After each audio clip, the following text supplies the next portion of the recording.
नमस्कार, आप देख रहे हैं सी न्यूज भारत। मैं हूं आपके साथ ज्योति अरोड़ा। वक्त हो गया है बुलेटिन का, जिसमें हम जानेंगे कि कहां तालाब के पास मिला युवक का शव, कहां 151 नए पौधे लगाकर किया गया वृक्षारोपण, कहां बॉर्डर पार कर देश में घुसने की कोशिश में शख्स हुआ गिरफ्तार, कहां 6 जुलाई को होंगे प्रथम चरण के मतदान।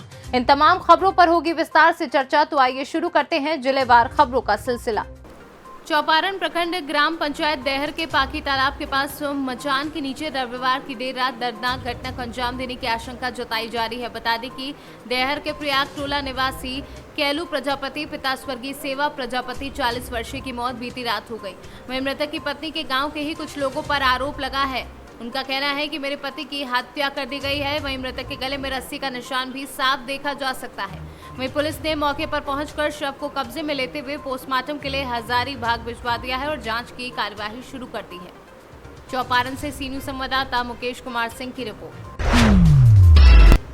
कोटेदार के समर्थन में सैकड़ों लाभार्थियों ने उपजिलाधिकारी जमानिया भारत भार्गव को पत्र सौंपा। लाभार्थियों का कहना है कि जमानिया विकासखंड के धनौता निवासी कोटेदार केशव राम को ग्राम प्रधान द्वारा झूठा आरोप लगाकर बार बार परेशान किया जाता है और हर माह कोटेदार से वर्तमान ग्राम प्रधान गोविंद सिंह कुशवाहा द्वारा 3 कुंटल अवैध तरीके से राशन का डिमांड किया जाता है।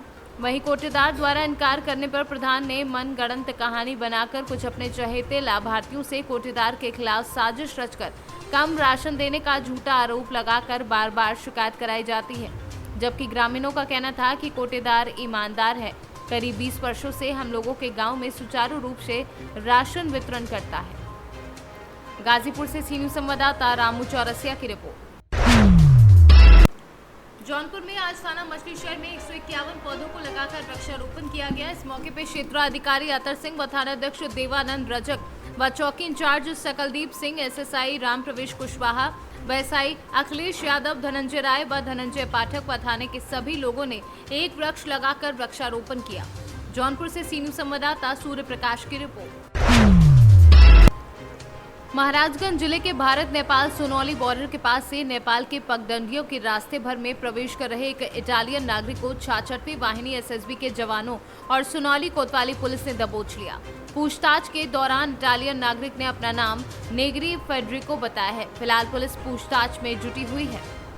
महाराजगंज से सी न्यूज संवाददाता।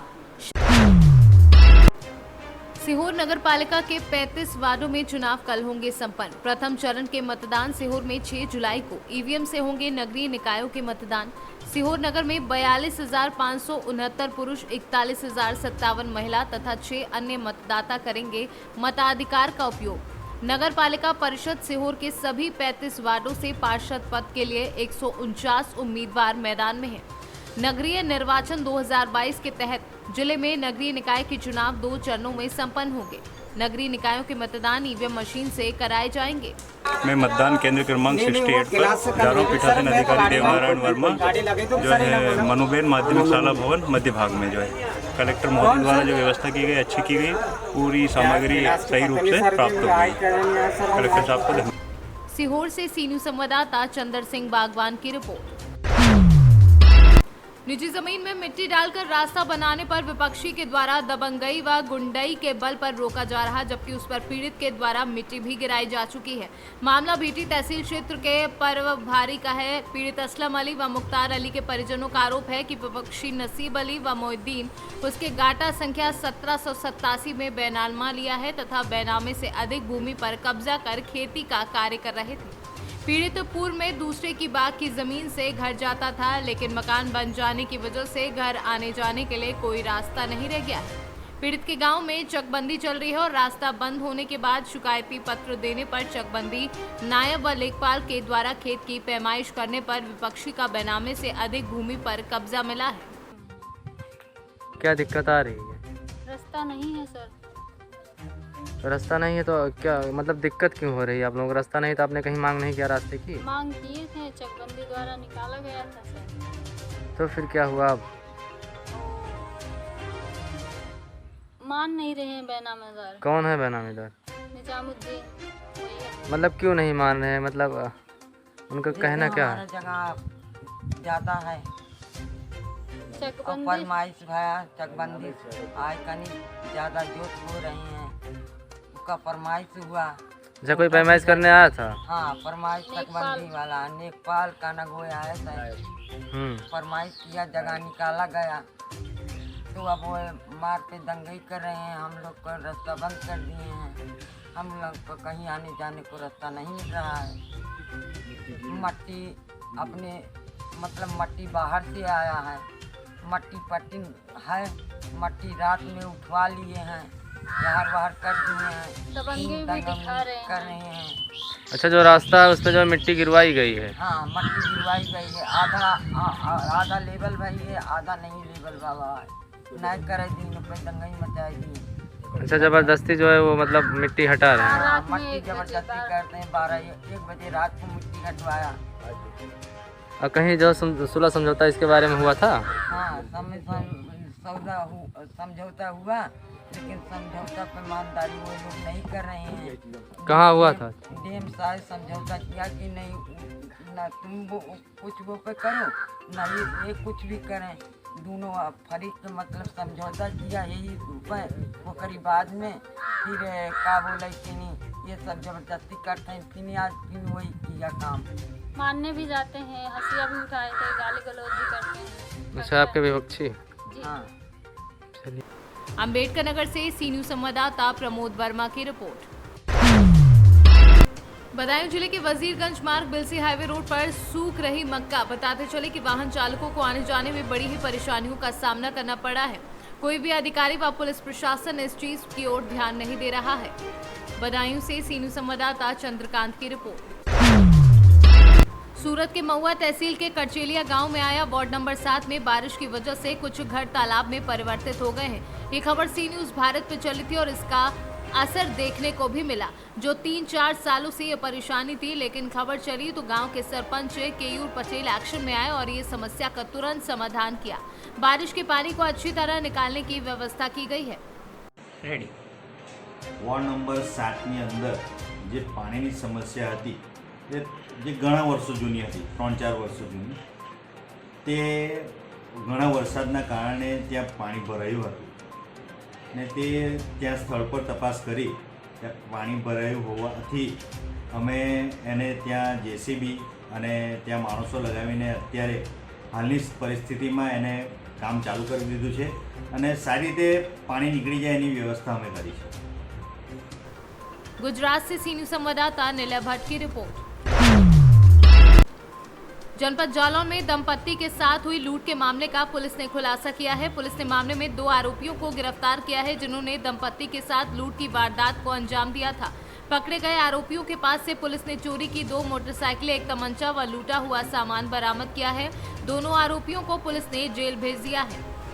देखिए, कदौरा थाना क्षेत्र में 28 तारीख को एक मोटरसाइकिल लूट की घटना हो गई थी, जिसमें कुछ अज्ञात व्यक्तियों ने वहां पर लालता प्रसाद नामक व्यक्ति के साथ जो चित्रकूट से आ रहे थे, वहां पे घात लगा के उनके ऊपर में हमला किया और उनसे उनकी मोटरसाइकिल और मोबाइल फ़ोन छीन के लेके भाग गए थे। इसी क्रम में मेरे द्वारा टीमों का गठन किया गया और उसके बाद एसओजी और सर्विलांस की टीमों ने काफ़ी अच्छा गुडवर्क किया है, जिसमें 2 अपराधियों की गिरफ्तारी की गई है, जो जनपद हमीरपुर के रहने वाले हैं। एक का नाम वीरेंद्र है, दूसरे का वीरेंद्र उर्फ कालू निषाद है और दूसरे का नाम अनिल कुमार श्रीवास है। ये दोनों लोग उस दिन जिस दिन 28 तारीख के 11:30-12 बजे के करीब में रात्रि में जो घटना हुई थी, इस समय ये लोग सुनसान रास्ते पे घात लगा के बैठे हुए थे और जब ये व्यक्ति मोटरसाइकिल से आ रहे थे तो उन्होंने उन पर प्रहार कर उनको गिरा दिया। उसके बाद मोटरसाइकिल छीन के और मोबाइल छीन के और पैसे छीन के ये लोग वहाँ से हमीरपुर की तरफ भाग गए और आज इतने कम समय में ही 4-5 दिन में ही इनकी गिरफ्तारी कर इनको जेल भेजा जा रहा है। इनके पास से 2 मोटरसाइकिल, मोबाइल फोन, जो लूट वाली मोटरसाइकिल वो भी बरामद हुई है, लाठी डंडे भी बरामद हुए हैं, एक पर्स भी बरामद हुआ है, एक चाकू बरामद हुआ है। तो इस तरह से और इनका आपराधिक इतिहास भी है, तो इस तरह से ये अच्छे अपराधी, इनके खिलाफ गैंगस्टर की भी कार्रवाई की जाएगी और इनके संपत्ति जब्तीकरण की भी कार्रवाई की जाएगी। यहाँ का नहीं है, ये हमीरपुर के अपराधी हैं और इन्होंने पहली बार यहाँ पे जो अभी घटना प्रकाश में आई है जिसमें इन्होंने लूट की घटना की है, तो अब इनको जेल भेजा जा रहा है। 2 आरोपी गिरफ्तार हो चुके हैं? 2 आरोपी गिरफ्तार हो गए हैं और इन्हीं लोगों को जेल। जालौन से सी न्यूज संवाददाता जितेंद्र कुशवाहा के साथ जान मोहम्मद की रिपोर्ट। खबर सहरसा से है, जहां सौर बाजार प्रखंड कार्यालय में पदस्थापित कार्यपालक सहायक पद पर कार्यरत रघुनाथ कुमार के सहरसा स्थापन में ट्रांसफर को लेकर जनप्रतिनिधि सहित प्रखंड कर्मियों के द्वारा विदाई सम्मान समारोह का आयोजन किया गया। इस मौके पर प्रखंड विकास पदाधिकारी सोनिया ढंढनिया ने इनके द्वारा किए गए ईमानदारी पूर्वक कार्यों की तारीफ करते हुए आगे बढ़ने की शुभकामनाएं दी हैं। सौर बाजार की जनता की माने तो इनका कार्यकाल बहुत ही अच्छा रहा है, लेकिन इनके बदले होने से यहाँ के लोगों में काफी मायूसी भी देखी गई है। इस मौके पर सुनील कुमार शर्मा, सुधांशु शेखर, मनोज कुमार व अन्य लोग उपस्थित रहे। की जनता की क्या कहना चाहेंगे और कितना यहाँ की जनता जो 4 वर्ष में जो प्यार और स्नेह दी वो मेरे लिए जो है कभी भूलने वाली बात नहीं है। और यहाँ सभी का प्यार और स्नेह मिला, चाहे जनप्रतिनिधि हो, चाहे आम जनता हो, तो पदाधिकारी हो। उसी तरह हम भी प्रयास किए कि सबको लेके चले और हमको तो 100% हमें नहीं लगता है जो हम दे पाए, फिर भी प्रयास किए। भाई हमारा तो सबसे बड़ा पहला तो यही है कि ये हमेशा आगे तरक्की करे, खुश रहे, आशीर्वाद तो यही रहेगा।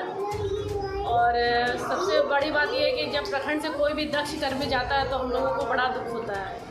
एक तो स्टाफ की वैसे ही कमी है और काम करने वाले लोग चले जाते हैं तो बड़ा दुख होता है कि भाई, और हम लोग सोचने में पड़ जाते हैं कि काम अब कैसे होगा, किससे करवाएंगे। तो वैसा ही ये एक कर्मी है जो जा रहा है तो हम लोग को काफ़ी दुख है, लेकिन बहुत खुशी है कि ये जिला स्थापना में जा रहा है। अच्छा है, मेरी शुभकामनाएं इसके हमेशा साथ है। सहरसा से सीनू संवाददाता कविंदर कुमार की रिपोर्ट। फिलहाल इस न्यूज बुलेटिन में बस इतना ही। देश और दुनिया की बाकी खबरों के लिए आप देखते रहिए सी न्यूज भारत।